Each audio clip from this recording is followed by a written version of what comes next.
All right. Good evening, good morning, good afternoon to everyone joining us on this live session with our profound guest, Adeola Ajayi. It's such a great privilege to have you here with us.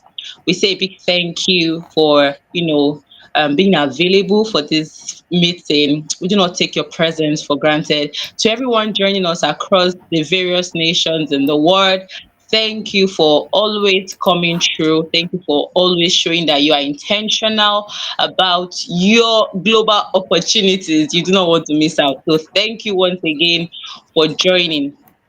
All All right, right. thank you. You're welcome. You're welcome. So before we dive right into the sweet moment for today, I just want to take us briefly on what Glotale is all about. It's basically connecting people to global opportunities, irrespective of their location, irrespective of their background. It's more like a bridge between you and your dreams. And it's such a privilege for us to have someone who has gone through that path and is still succeeding to be with us here today. Thank you once again, Mr. Adeola Ajayi. Thanks, Please Stephanie. sit back and enjoy every bit of the moment. You can send us your questions. If you have any concerns along the way, please do well, send us your questions and we'll be ready to answer. Okay, so it's another privilege for me to introduce our guest for tonight. Yes, this morning, wherever you are joining us from. So, I would want to talk about a profound individual. When I was looking through his profile, I was like, whoa, this is a talent. My God, not just a talent because you can have talents that are local, but this is a global talent. I was like, yeah, these skills are so beautiful. And I was really, really amazed. So we are thrilled to welcome an exceptional guest to today's session, which is no other person than Mr. Adeola Ajayi. He's a seasoned product manager with over 10 years of experience. And the good news is he's also a recipient of the UK Global Talent Visa. You should be clapping for him right now. Like, let me hear your claps wherever you are. I'll clap for Okay, myself. moving forward, he has built and led high impact software projects across AI, health tech, fintech, and health tech. He's worked with Y Combinator backed startups. This is looking like something big. I need to come and submit under your mentorship like this. And notably led a banking solution at number that processed over $100 million in just 1 year. Let me breathe. Mm. Beyond his impressive resume, Adeola is passionate about helping professionals break into global opportunity. That is why he even, agreed to be here with us because he's intentional about you and myself. Because me too, I must go global. And Amen. today is here to share reward insights from his journey. Please, with a warm welcome, I want us to celebrate and welcome our one and only seasoned product manager, no other person than Mr. Adeola Ajayi. Yay! Stephanie, I think you should really consider being a hype person as your full-time career. My God, maybe I will go global like that. Yeah, yeah, I think so. It will work for you. You're doing an outstanding job. Thank you so much I'm super excited that you agreed to be here, and we do not take it for granted at Glotale. Thank you so much. Thank Now you for we having me. have welcomed you. Will you please do us the honors to give us a brief introduction? If that word brief does not cover your expertise, okay, to give us Well, an introduction to your background and journey. Thank you. definitely take it easy. I feel like you've done so much justice with like describing my experience. But I'll just like do a quick recap. Um, so I have about 10 to 12 years of experience in tech. I started my career as a founder by building a B2B SaaS company within the education space. And that business grew to about 50,000 users. Then I Wow. spent the next 5 years working at two Y Combinator back fintech companies in Nigeria, mostly within like the unbanked space, agency banking. And I spent 5 years there building some really successful products. And I think those were the opportunities that helped me qualify for the global talent visa and move to the UK. And since I moved to the UK, I've been building an AI startup within the healthcare space, something called Athena AI.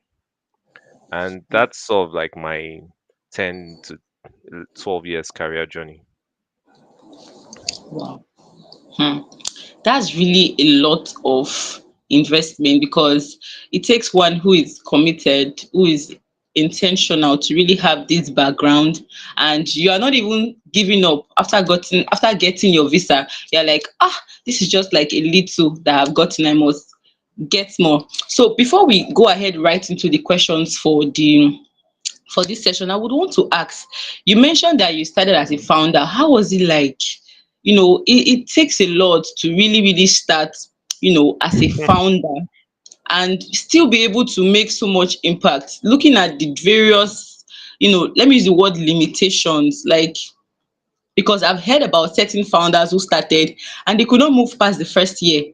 So how did you navigate, like, starting as a founder and being here? Yeah. So honestly, I think it was basically naivety. Genuinely, Mm, if I really knew what I was signing up for, I don't think I would have done that. Because that turned out to be the hardest 5 years of my life. Because I bootstrapped throughout the entire 5 years. We couldn't raise any investment. I would say mm, we're within a space. I think the education space is just a very difficult space to crack. And I would describe myself as something. What I used to call myself was a happy broke founder because I was really broke, but I was happy because like what I was working on was really interesting. We're seeing progress every day, right? We're having customers actively use our solution. I was making enough money to pay my bills. So, mm, in terms of how I was able to like start and just make progress, essentially I think it was mostly out of lack of choice. I didn't graduate with the best degree, essentially. I graduated with a 2-2, and I actually thought that I would not be able to get a good job. Genuinely. I felt like that degree was going to limit me from certain kinds of opportunities. At least that was like the narrative that my parents painted and people around me painted. So I was like, wait, this degree is not going to determine my success in life. And I was like, see, if I am not going to get the kind of job I wanted, which was, I think the only people that had good jobs was basically banks, right? So if I can work in a mm. bank because I have a tool, so let me go and build my own company and I'll make money because the goal is to make money here. No. And that was what led me down the founding path. What I didn't know was that I'll end up being broke for a very long time. And after 5 years of being broke, I Wow. I ended up figuring out that everybody that was making money in Nigeria at that as at 2018, 2019 were in the fintech space. So I Mm. tried to actually go and start my own fintech company. Then I couldn't raise money in fintech. Then someone offered me a job. The offer was so good that I could not say no to it. And that's when I said, okay, it's time to it's time to put this founder to first. We've suffered enough. Let's, enjoy small salary. My God. Wow. That's amazing. Oh. So that means irrespective of who is watching us now, irrespective of their background, they don't have excuse not to go global. That's amazing. No, I've gotten 1 point for myself. no. Thank you very much. Thank you very much. All right. So we are diving right into the hot seat session for today. Thank you for receiving us once again. All right, so we want you to walk us through your global talent visa journey. How did it start? Like, how did you get the nudge that okay, I think I can do this, and where has it taken you to? Because a lot of persons are out there, they are not even aware of the possibility that they have in getting this visa and what it can do for them.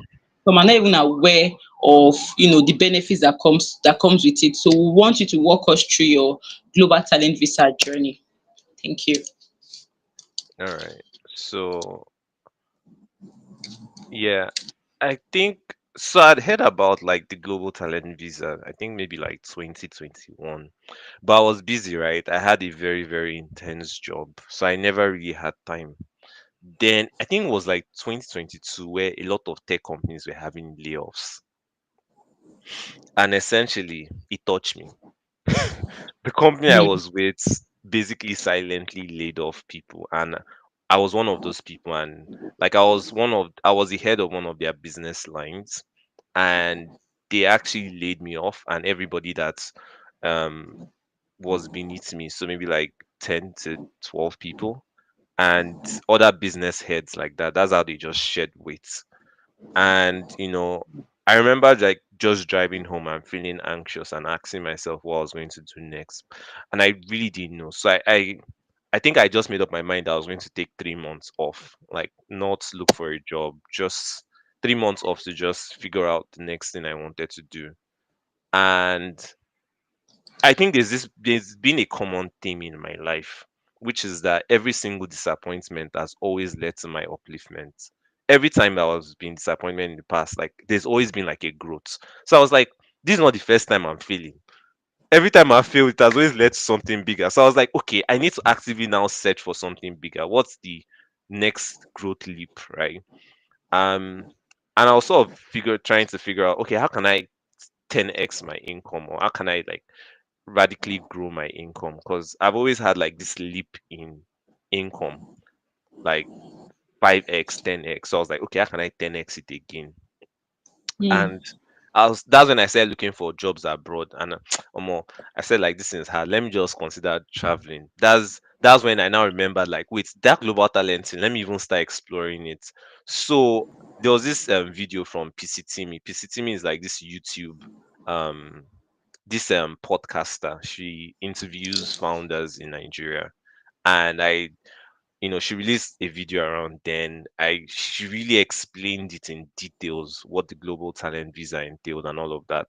And that was like the thing that really motivated me to really Wow. jump that wagon. And that's when I actually committed. So I spent 3 months every single morning just waking up and focusing on like gathering evidence and applying for the visa. That's what I did from October to December of that year. Wow. Wow. Oh, yeah, Don. I thought you wanted to tell us where it has taken you. Oh, yes, sorry. Yeah, absolutely. So where has it taken me to? So like physically, it has migrated me to the UK, and I think one of the things that happens, and I don't know why it's that way, but one of the things that happens, like once you go to the western part of the world kind of becomes your oyster. It's like Hmm. whenever you're in Nigeria, you're just thinking about building for Nigeria, right?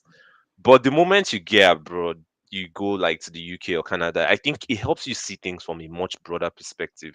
And I don't know if it's because of diversity. So, for example, like my current partner is Polish, my co founder is from Poland. And I think maybe it's because of the diversity or the exposure, but essentially you start to think about things in a much broader perspective. Like, hey, we're not launching or building a company for UK, we're building it for Europe. Like, how do we build and conquer? How do we land and expand? And that's really been like the experience for me. It has exposed me to all kinds of new opportunities that I don't think I would have gotten when I was in Nigeria. So like I think as an example, right? When I got to the UK, the first thing I did was I joined an accelerator program called Antler. And basically Antler is a it's basically an accelerator. An accelerator is like a business school for tech guys, right? If you don't have experience, come here. And what they do is that they bring a bunch of people that um have like business or technical skills to start a company. And Hmm. Antler really exposed me to like the best of the best. So you're working alongside with people that have worked in Google, Spotify, um, Amazon, and all these amazing companies, and they're basically helping you see things, how things work at scale. They're exposing you to how big opportunities can become. So I think those are the kinds of rooms that I've been able to enter that I probably would not have been able to. I would not have gotten that opportunity if I didn't, come to the UK, or if I didn't get, further exposure. And in terms of benefits of like the global talent visa, I think there are some really amazing benefits, which is like first and foremost, you have your freedom.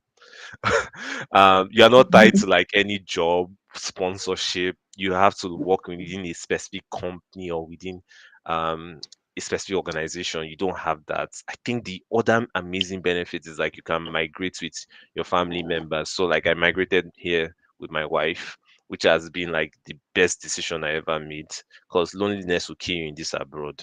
Um, I think, yeah, trust me, my single friends are going through it. Wow. Yeah, yeah, that's a different topic entirely.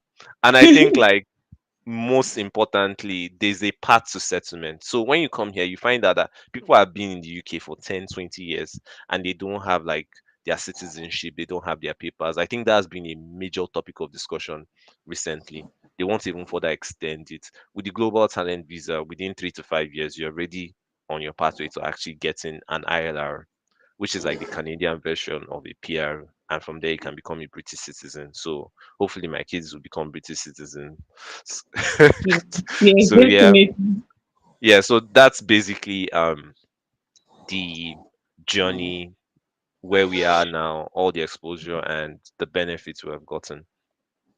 Wow, thank you so much. That's really amazing. One of the things that stood out for me was the fact that you had to focus on getting, the evidence. It's not just about knowing what you want to get, or creating time to ensure that okay, whatever you need to do at this particular time, you put in the work to ensure that every evidence, everything needed, every skill, you put it in place and you are prepared.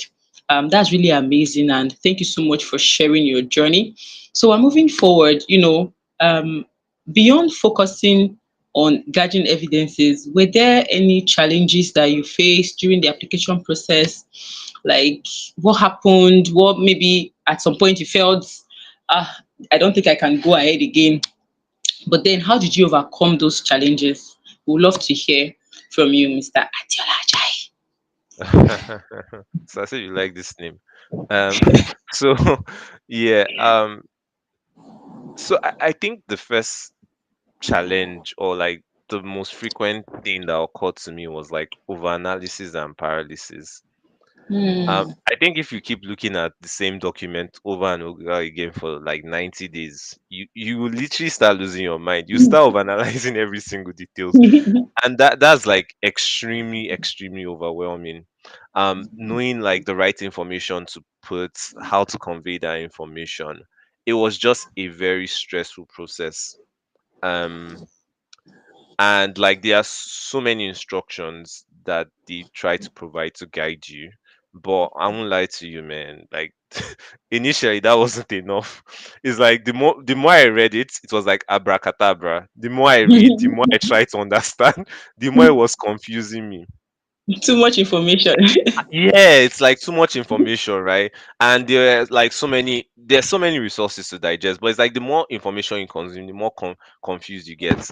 Yeah. The other thing was like gathering like recommendation letters. Jesus Christ, like literally. So you have to sort of get letters from people that are like very accomplished. The problem with people that are accomplished is like they are very busy as well. Hmm. So having to chase people down to like give you stuff was like a real pain in the ass. So I remember literally driving down to Ikoyitsko and chase one of like my friends and like senior colleague, and I literally was in front of her house. I was like, guy, if you don't write this, I'm not living here. But that's just like a dramatic example of how like I had to hunt people down. So I usually recommend, like, if you want to get the global talent visa, I think the first thing you should just sort out is like the recommendation letters, because you don't know have control over how quickly people respond. I think the last thing I probably should mention that was a difficulty is trying to remember. I know there was something else that was really a pain in my ass. Um, gathering evidence, over analysis. Sorry, when I remember, I'll probably bring it up. It's not coming to me right now. I know the joy of the visa must have pursued out every challenge that you experienced. Yeah, having punchlines, Abby. Wow, amazing. Thank you so much because we have quite a number of persons who are interested in this visa application, but they just kind of zoned out at some point. So it's good that they see someone who went through that same challenge and, was able to overcome. Thank you so much. Yeah, Now, to I an think can interesting. remember the last point. Sorry for cutting you off, but I No remember problem. now. I think the last difficulty was actually finding the evidence to use. I think the real Mm, problem is more often than not, you've left the organization. Most of the documents or evidences that you can convey, you don't basically have access to it anymore. That can mm. be a real difficulty. So you have to start hunting down your old colleagues and stuff. So that was like the third thing that was actually difficult for me as well. Wow. Wow. Yeah. That must have been a lot because there could be persons who might not want you to travel out and they will want to stretch you. Yeah. Because this is Nigeria now, Abby. Hmm. Ah. Yeah. All right, thank you so much. So yes, so an interesting part, beyond just getting the visa, I know you mentioned a bit about it in the first question, or you could just help us, broaden it a bit. How has your career evolved? Is it that you just got the visa and you've just been enjoying life, or this thing really, really helped you see life, looking at your career path now? How has it been since you received the visa? Well, has it helped me enjoy my life? Yes. I'm enjoying my life now. I've suffered enough. If that's what you're asking, I've gone through enough. Now I'm very deliberate with the kinds of opportunities I select to go on. But how's my career evolved? I think like ultimately it's giving me a lot of opportunities, right? Things I would not normally qualify for. Just by virtue of the rooms I've been able to get into. Um, I think an example is like my co-founder is basically like she has 20 years of experience in the healthcare space. She's been the CTO of some of the largest health tech companies in the UK. And like the mere chance I'm able to even work with her was because of access. Um, and what has given me the access is the global talent visa. So it's opened a lot of doors. It's a bit of a flex. And I think most importantly, it doesn't it's lower setting barriers towards getting opportunities. One of the things that you find out if you're in the UK is that a lot of people actually really struggle with getting jobs. And one of the big factors to that is sponsorship. When a company has to sponsor you, it's an extra expense to the organization. So they rather not sponsor people. Um, so that limitation alone gives me freedom to explore. Like I've been able to do contracting work. I've been able to start a company. Um, it's just that I don't like school, but I can go as well, go and do like a master's or an MBA. But right now, I just want to make money, so let's go and relax first. And enjoy your life. And enjoy. Thank you. That's the most important one.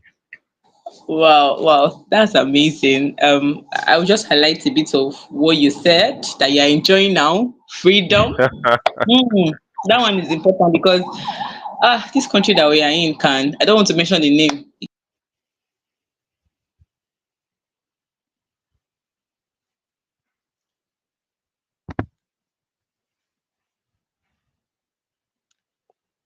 but beyond freedom, you do as much as you want to do. There's no limitation at all. You can even choose to open a million companies and be, yes, the big boss that you are already. Thank you so much. Okay, moving forward, please, before we move forward, if you have questions for our guests, please kindly drop them in the comment section. If you're on LinkedIn, you're on YouTube, Facebook, please do us the honors by sending us your questions. And I know our amiable guest has enough answers to help you navigate that challenge. Thank you. All right. So, what skills, what experiences do you think helped you to, stand out? Because a lot of persons feel like, oh, I've been working for 20 years, but I don't think I have the skills. So, would you um, help us to highlight skills that helped you to stand out as a candidate? So I think in terms of skills, I've mostly been like a business slash product leader. So I Okay. don't have what you call like technical skills. In fact, one of my friends likes to say that what has helped me and him excel in our careers is that we have common sense. It's kind of ironic, but like higher you climb the hierarchy, you start to realize that not everybody has common sense. Um, Sure. but I think the two key attributes that global talent actually looks out for is, have you built stuff and have you led stuff in tech? Hmm. Those are like the two primary things they're looking for. Like, so if for example you work in technology space and you've led projects or you've built projects either in your own organization or within other people's organizations, that those are like the fundamental things that they're watching out for. So if you're in a big organization but you are not in the driver's seat, they are less inclined to consider you.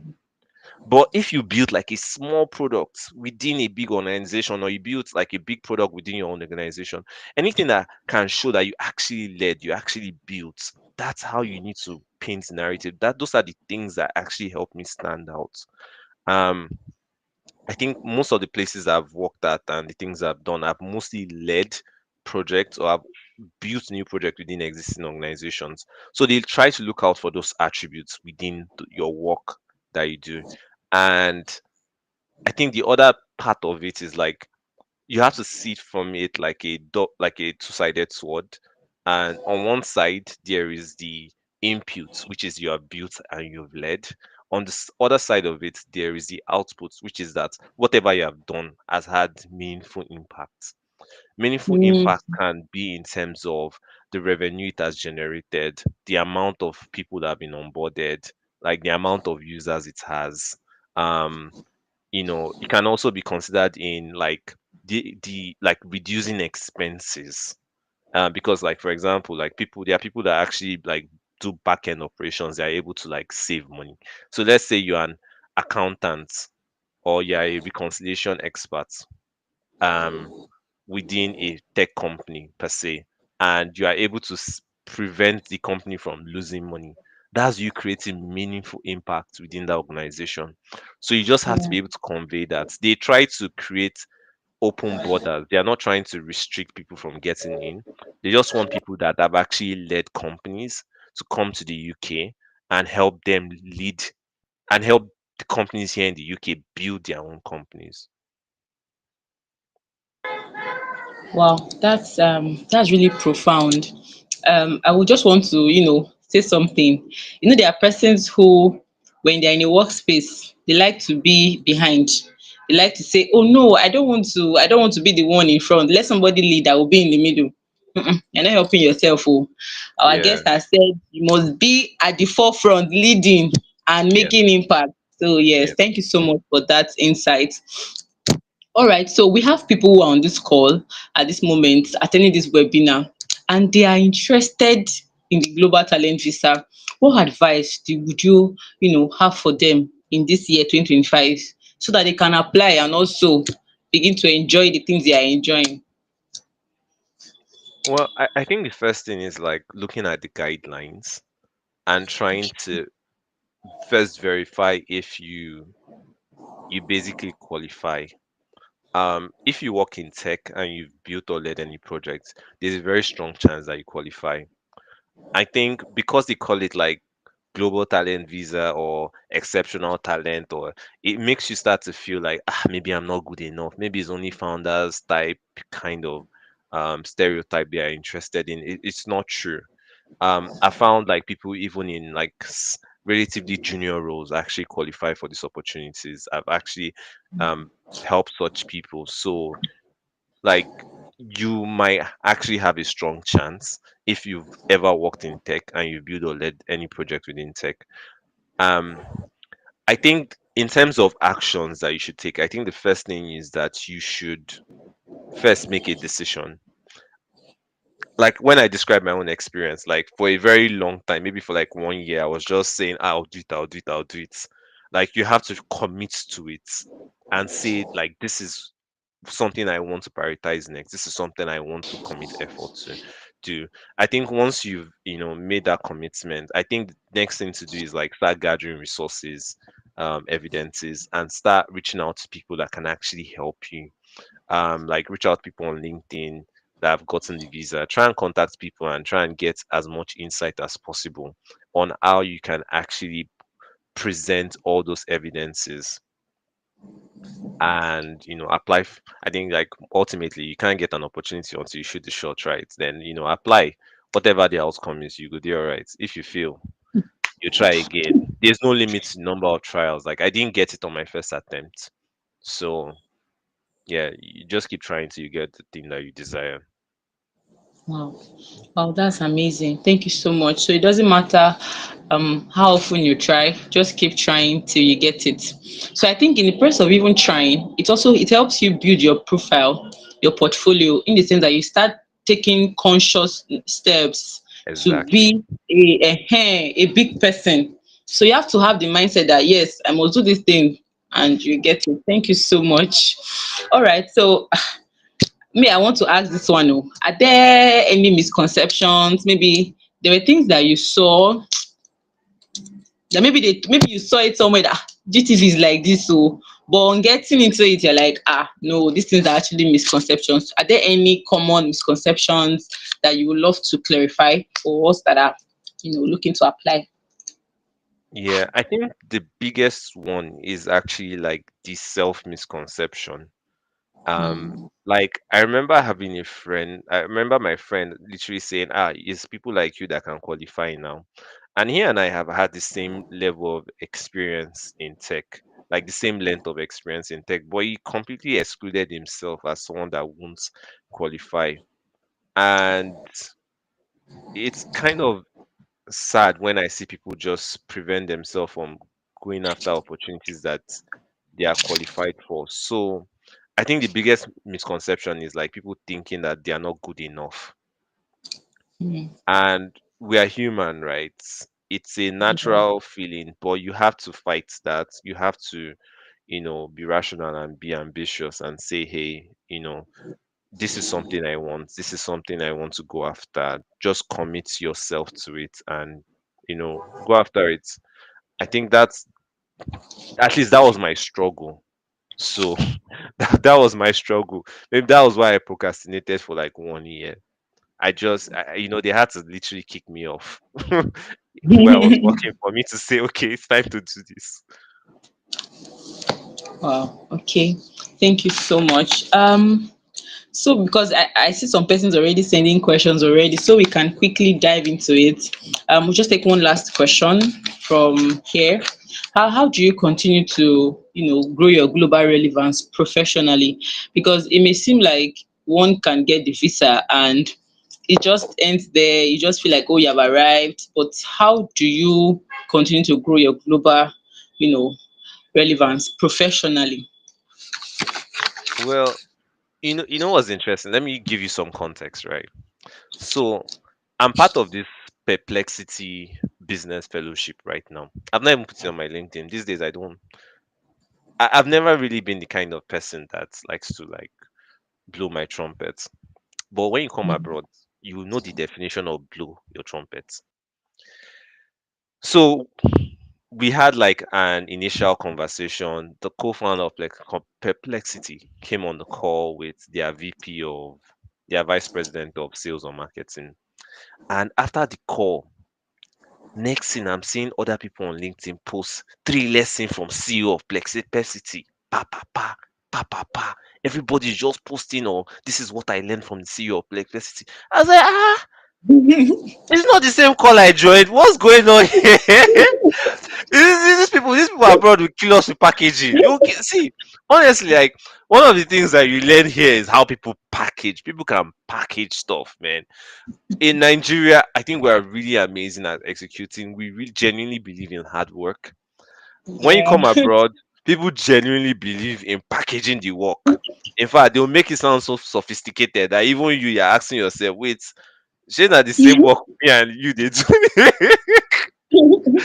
So, My you God. know, I think like to answer your question, like to be more direct, the real key thing is like being public. You have to actually showcase all of this achievement and accomplishments you are Hmm. making. It's not just enough to do it. You actually have to blow your trumpet up like on it, you know. So learning to build in public, learning to be like a thought leader. So I used to like write articles, you know, post all kinds of stuff occasionally. I used to write articles and post, you know, things occasionally. I never thought or like do a bit of public speaking, right? Like showing up on this call. I actually never thought any of these things would actually be valuable. I was just doing it because like I enjoy doing it, like speaking at events and stuff. Like I enjoy just, you know, sharing some of my experiences, especially my failures, because I like to laugh about them. But what essentially became super relevant for me was those things that showed me within the public light, which I never thought were valuable. Because like nobody's paying me to be on this call, right? I've been on a bunch of calls like this. I've had to speak at events. No one paid me for that. Okay, maybe if you I got paid for it, which I didn't. I didn't even know people get paid for that actually. So it's nice to get that pay. But Yes, yeah, people get paid to speak at events. I didn't know. So I used to just do all these things for free. But what happens is that the bigger the stage you get, you know, you start to get more perks. And it was those public speaking things that actually helped me stand out. That helped me really, you know, become like qualified for this opportunity. More importantly, you know, try and also like gather evidences of the things you're doing. Um, like if you do stuff that it's, you know, you think is remarkable, you feel good about yourself, like just, you know, capture some evidence about it.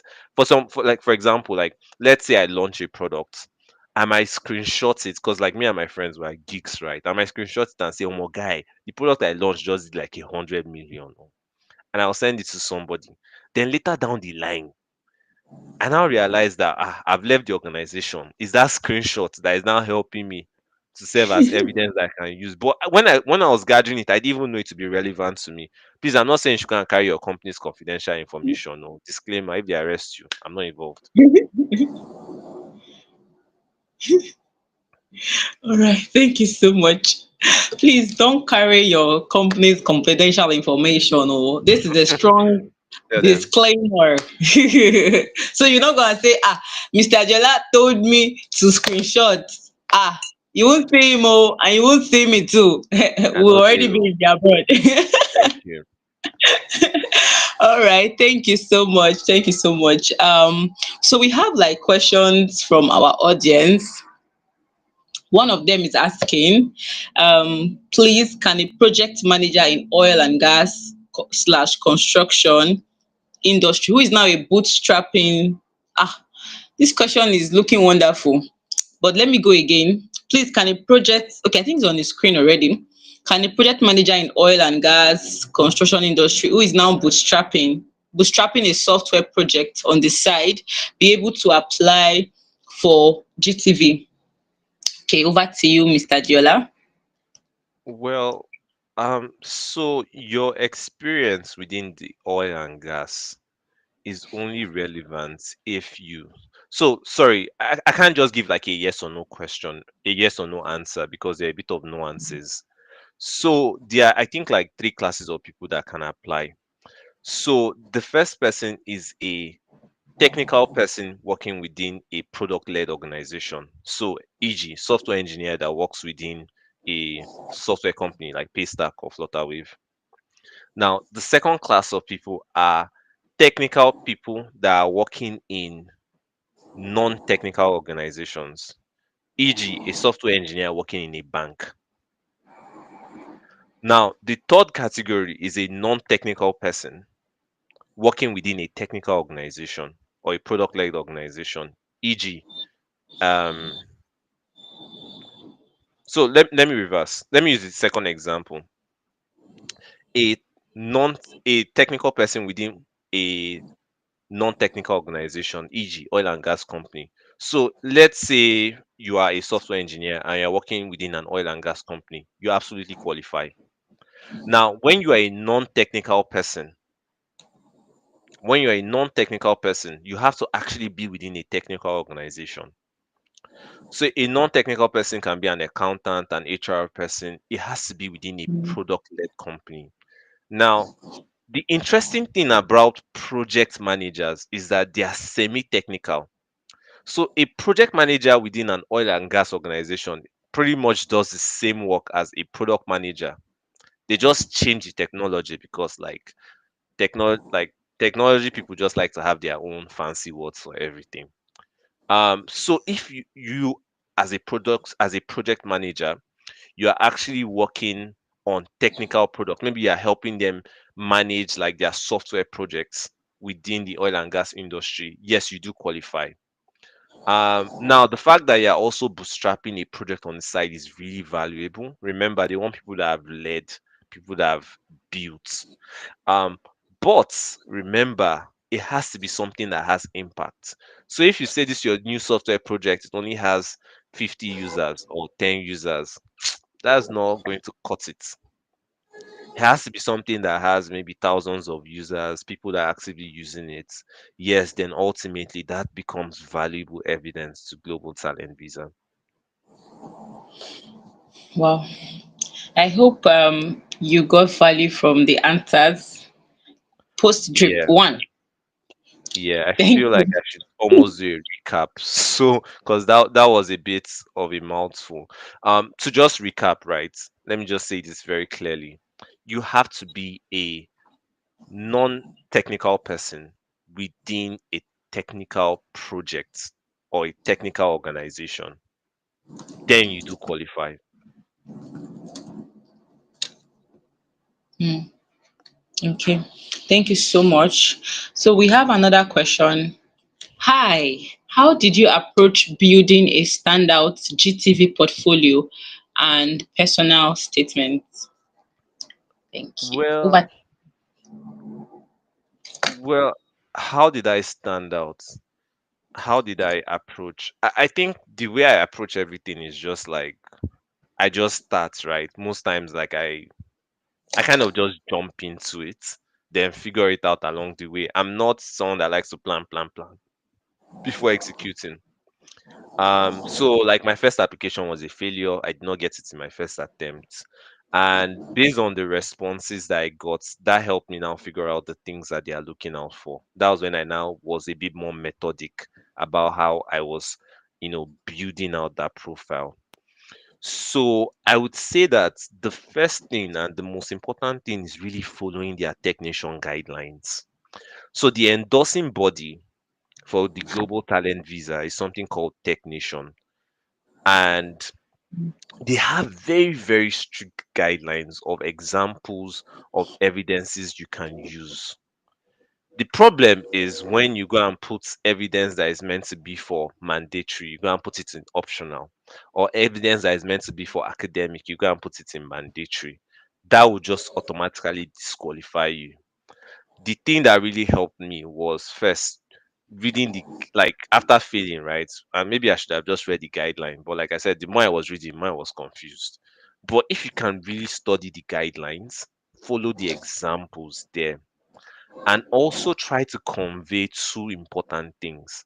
The first side is that you want to convey the contributions. The second part is that you want to convey the impact that was created. I think you'll be fine. Ultimately, you can also like try and reach out to people that can help you figure out how to like package this information in a more, presentable way. Okay. Thank you so much. Aha. So we move to the next person. Oh, sorry. Bro. I Okay. Sorry, I think the last part is like personal statements. To be honest, the Yeah. personal statement is like storytelling, right? Ultimately, you just want to like appeal to their emotional side. You've said all the tactical things. Now you want to appeal to emotions like, hey, when I was in Nigeria, I was soaking Gary as an entrepreneur. I was hustling, I was jumping on top bus. Me and all of us, me and my co-founders were lapping.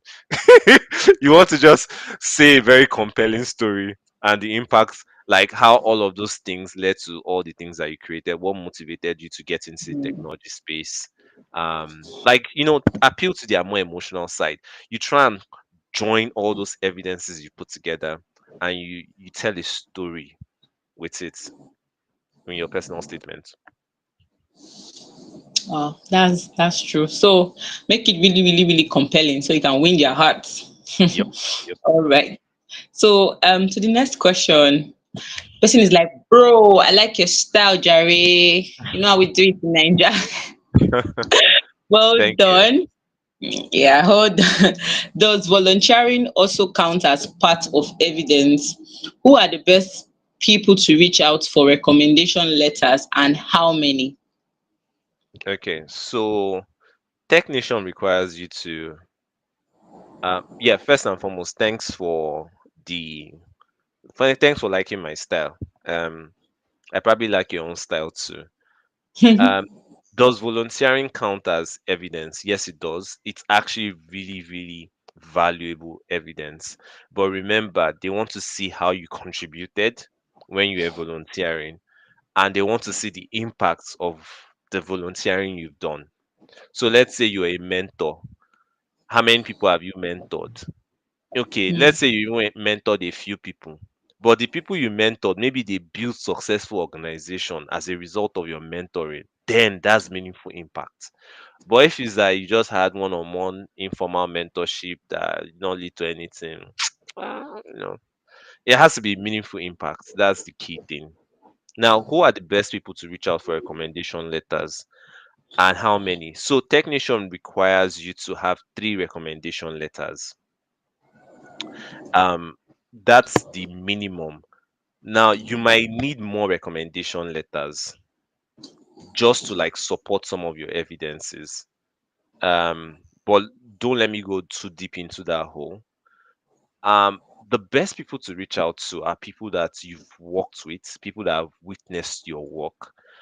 Technician requires that you have at least a year of working experience with the person. So it can't just be that, you met the person one day at an event and the person can write a recommendation letter for you. That's not going to count. Hmm. So there has to be like a 1 year of working relationship. The second thing is that the person has to be a technology leader. So if you go and use your manager and your manager did not go to better school, your manager is not a very senior person, your manager is not very accomplished within the technology space, they wouldn't really pay attention to that recommendation letter. So you have to think about it. Why does technician actually want your recommendation letter? They want it so that someone that is a senior advocate or a senior thought leader within the technology space can attest to your work and say, this guy is a bad guy. This guy knows his stuff. He knows his onion. If he comes down to the UK, sorry, I was reading through the comments. It's a bit distracting. If he comes down to the UK, he's going to be able to like contribute immense value. But the only reason why technician would consider that letter valuable is if the person is actually accomplished in their own rights. So Hmm. accomplished in the sense that they've gone to amazing schools, they've built amazing companies, they've held reputable positions within organizations. So you want senior technology leaders, and they have to be within the technology space. So yeah. Okay. All right. Thank you so much. Thank you. Thank you. Thank you. Seems that people are getting hot on this question session. Yes. So So we don't take so much of our guest time because it's precious, the big man. So so we just take two more questions and we are done. Yeah, we are done. So Mr. Adeola, you've gone through this firsthand. How important is guidance and structure when applying? And what would you say about platforms like Glotale that are actively supporting professionals? mm, that's the interesting way to put me on the spot. So this is your customer, obviously. Um, so you've gone through how important is guidance. It's important, but it's not compulsory. If you are willing to like suffer along the way, like I did, just remember you might end up spending more money that way by reapplying and going through that emotional turmoil. Platforms like Good Dates would definitely be like I personally not use them, but I think I've seen like I know the people behind the scenes, and I think they are like very competent hands. So they can definitely help you sort of lower and help you navigate the difficulty. So it's important, um, and it can definitely help you. Um, One of the other things I should add is like most people never have all the evidences that global talent actually requires. And like platforms like this actually help you sort of figure out how to fill up those gaps. Even me myself, I didn't have everything required. Some of those things I had to start building them and putting them in place. So yeah, it's definitely helpful. Undeniably, platforms like this are definitely helpful. Yeah. Thank you to help people reach. Thank you so much. Thank you so much. We have a question from Instagram. Miss Nelly, she's asking if you could type out the name of the accelerator program. I know you mentioned an accelerator program earlier on, so she's asking if you can type it out. Yeah, interesting. So I've been part of 4 accelerator programs. In fact, one of my friends started calling me Mr. Accelerator. Um, so the one I went through was Antler. I've been through two in the UK. One was called Antler, another one was called Zinc VC. So Zinc and Antler. They are both in London. There are a bunch of them. Um, Okay. Okay. Thank you so much. So you can also do your research and be able to get more accelerator programs. So please, Mr. Adiola's handle is on the screen. Please follow him and go and tell him that, yeah, thank you for shedding light on this global talent visa application. Please let's follow him. Tag him on your post and ensure that the whole world knows that somebody touched your life today. Somebody touched your life today. Okay, I don't know if we should take this question because it's almost 7. I would love to ask you if you can take one more question. yeah, I think there are two more questions. We can run through them. Um, okay, okay. Thank you so much. You see, he's a good person and he wants your growth. So let's Mhm. let's dive into it. All right. Still from the person that sent a question earlier, he said, just a follow-up question. I am a founder of the software. That's a non-technical director, and I am running the project within the software company I own. Will this suffice working in technical company? Yeah, it will suffice only if you have meaningful impact. So if you build a software company, but revenues not so great, number of customers not so great, like technician will not find you exciting.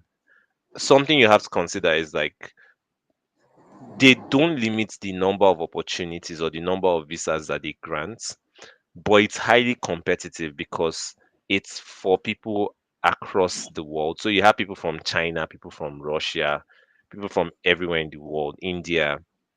Also, applying for this same visa type.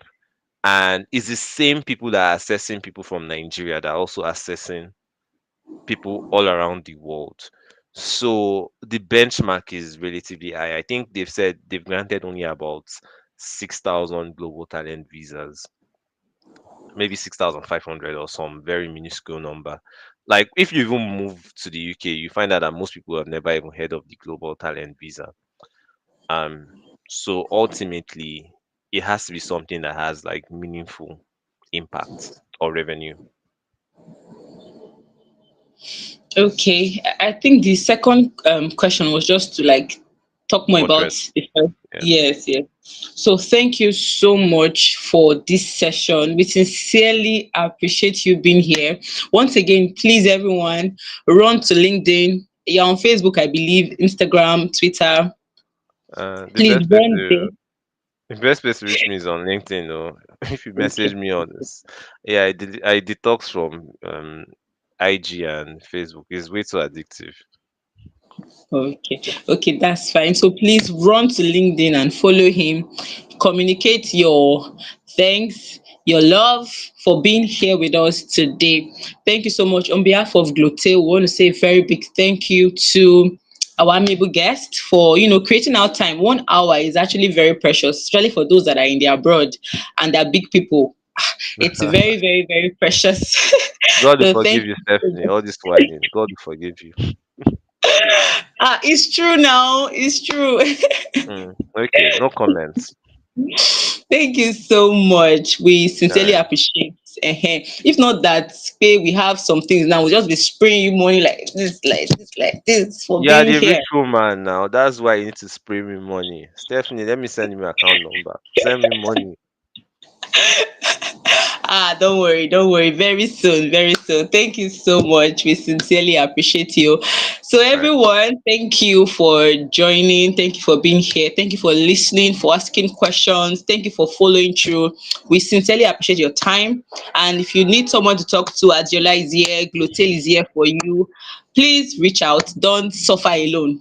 Thank you Don't so suffer much. There's a number alone. on the screen that you can chat in case you need his direct LinkedIn. Permission to share, sir. Yeah, yeah, Thank please. you. Please, I'll be happy to connect with people. Thank you so much. Thank you so much. All right, so we're rounding off tonight. Pardon me, it feels like my face is getting dark. I will still come to the abroad. We can't wait to have you. We can't wait to have you. All right. Thank you so much. It's a good time to say goodbye and stay connected to Glotale. Have a nice evening. All right. Thank you, Bye. everyone. Bye. Bye.